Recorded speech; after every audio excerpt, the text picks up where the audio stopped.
in a meal which is not an ITC. So we're looking forward to an engaging conversation, and I'm going to first start with the Prime Minister's speech last evening on India. India is firing, it's firing full cylinders. Looking at your CI capacity, and as the chairman of ITC, since you have a deep understanding of businesses, do you think 6 to 7% GDP growth for next couple of years is something which is not impossible, and it is something which is entirely possible and conceivable? So first of all, thank you, Tycoon, for having me here. Yes, I think this is eminently possible. I think that's the kind of number we should be aiming for at the minimum. See, growing at 7%, which is what is the estimate for the year and beyond this year, at a time when the whole world is struggling, when the global growth is the least in a long period, global trade is significantly lower than what it used to be at that time itself. We're growing at 7%. I think it's quite a commendable achievement, and that certainly gives us the confidence. And the confidence is not emanating, I think, just from numbers. Business confidence is not coming just by these GDP numbers. It is reflected in even the various CII surveys that have been happening with the business leaders on capacity utilization and confidence and so on and so forth. And this is so because of this very strong foundation that is getting built over several years. A lot of very purposeful policy interventions have happened. If you look at the macros, our inflation, for example, is very well managed. There was a time when we had higher inflation than the developed economies. Today it's the reverse. That talks a lot about the astute management of the macros in the economy, the public infrastructure, digital infrastructure, the investments and the incentives to start to make India into a manufacturing hub. I think all these augur well for the future. There's also focus on the agriculture sector, the FPO, bringing technology. This budget talked about specific sectoral focus. Now focus is being brought in onto innovation. I think India is anyway a powerhouse of services, and we do have a demographic advantage. G20 has elevated India's stature in the new geopolitical dynamic.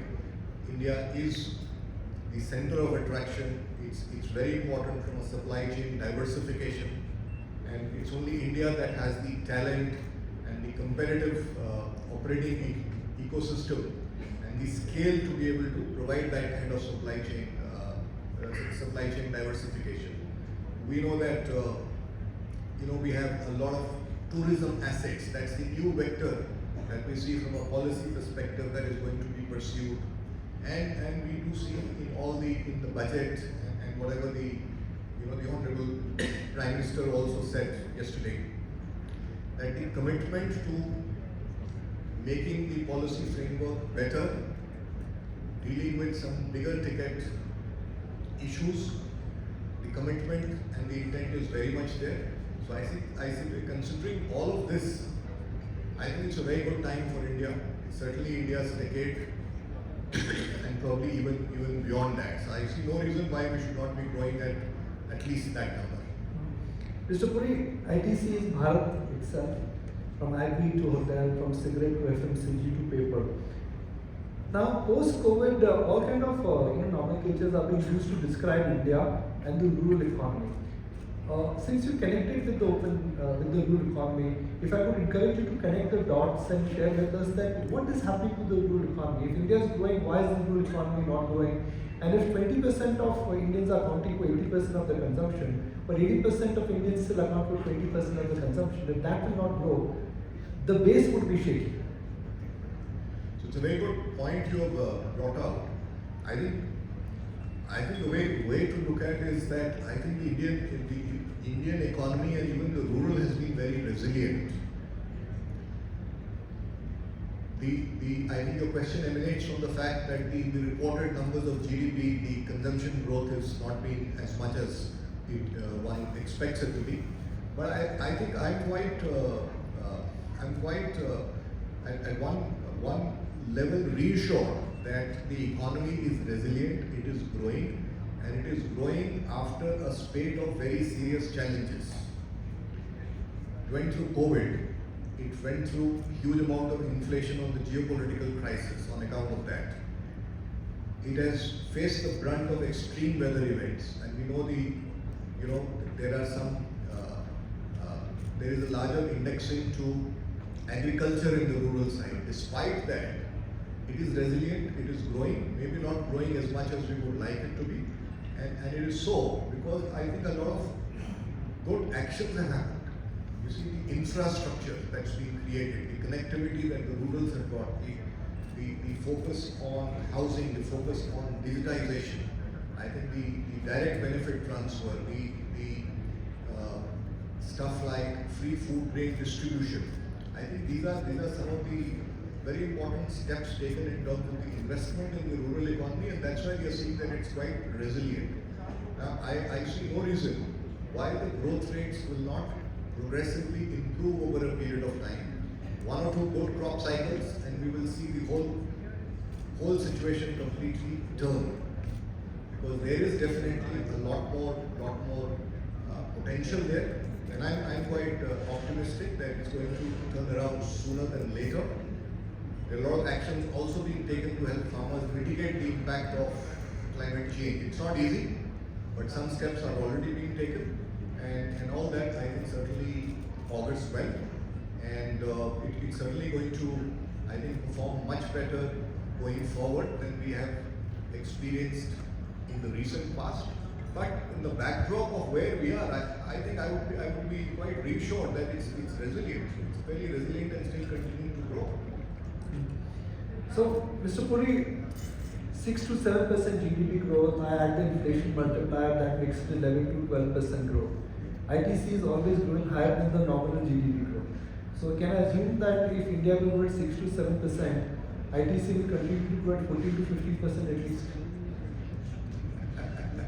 So, I was not here for a ITC specific question, but nonetheless, let me say that the aspiration for is certainly that we should be growing much ahead of the rate of the growth of the economy, and anything that is connected with domestic consumption, very much doable, and that's what very much doable growth rates. But there are pieces that are also connected with the global context, so that's something to watch out for. That's in a way, at least for now, it's a dampener.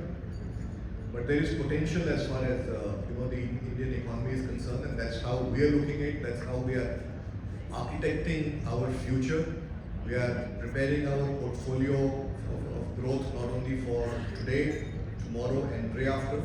In our parlance, we say that we have a core portfolio, which, given the growing consumption in India and the opportunity for penetration, opportunity for per capita consumption is huge.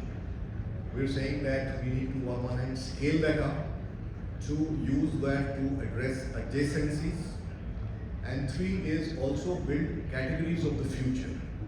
Some of them start scaling them, some of them incubate them. And if I was to just give an example now that you've asked me this question. So if I look at our paperboard portfolio, we have the core portfolio is value-added paperboard, which we are continuing to scale up. The adjacency to that we have identified is what we call sustainable packaging, because the world is moving away from plastics. So these are proprietary coatings on our paperboard and other packaging solutions that we have. If I was to talk about categories of the future, these are again plastic substitute sustainable packaging, but the second platform is around complex and highly engineered shapes molded shapes out of plant fiber. So if I was to give you an example, there is a paper pot, there is a paper cup in which all of us drink tea, coffee, etc. Traditionally, it had a bio seal inside. We replace it with a it had a poly coating inside. I replaced it with a proprietary BioSeal.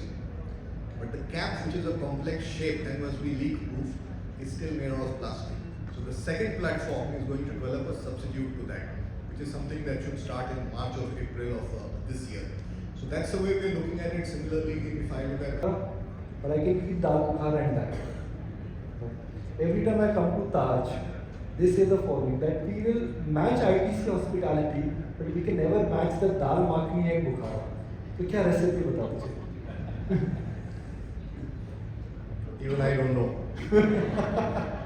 For all we know You is have to ask the custodian of Dal Bukhara, the chef there, he can only tell you. all I can say is that over the years I've tracked ITC, it's just been such a pleasure. The stock is at an all-time high, profit is at an all-time high, and the India story, the appeal I think is so extraordinary that it's such a joy tracking ITC and the way things are evolving. Thank you very much, Mr. Puri, and thank you for joining us today. Ladies and gentlemen, Thank you, Vipul. Thank you very much. thank you very much. Let's put your hands together for Sanjiv Puri, Chairman of ITC. Thank you very much, sir. Thank you very much. Thank you so much, Mr. Puri. Thank you, Nikunj, for that absolutely fantastic session.